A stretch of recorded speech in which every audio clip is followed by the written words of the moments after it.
we had some very important bills to be able to pass, and the level of consultation that I was assured that had happened had not happened.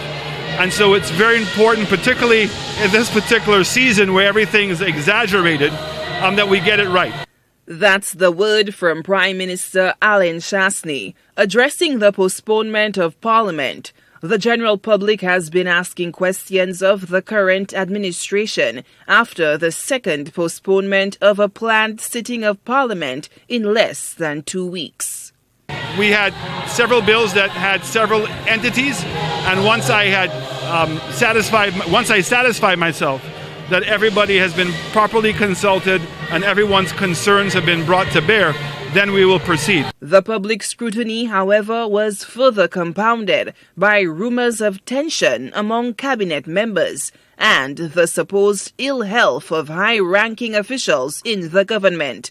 These reports have since been dismissed by Senior Communications Officer in the Office of the Prime Minister, Nicole MacDonald. Chastanet has chimed in, downplaying the viral rumors as nothing more than the byproduct of a heated election campaign season.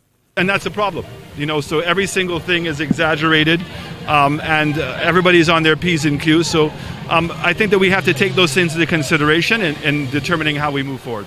As for the motion to authorize the Minister for Finance to borrow the sum of 13.5 million euros for COVID-19 operations, Chastanet appeared bemused by the uproar. To the money bill, I'm a little bit perplexed because we had the estimates and we had the appropriations.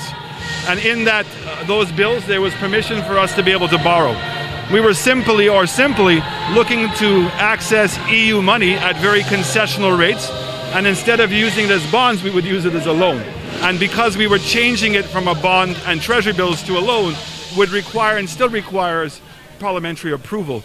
But this does not constitute any new borrowing. We're only borrowing within the limitations of what was passed in the budget.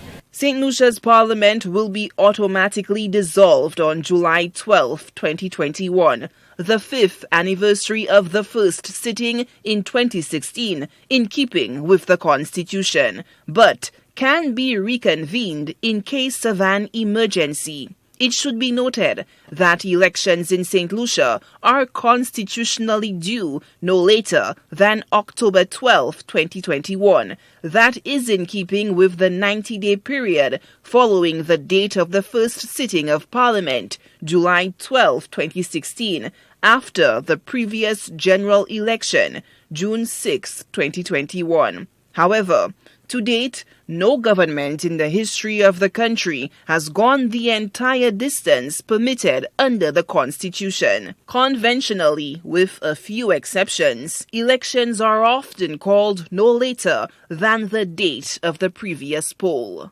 Solange Alfred, HTS News Force.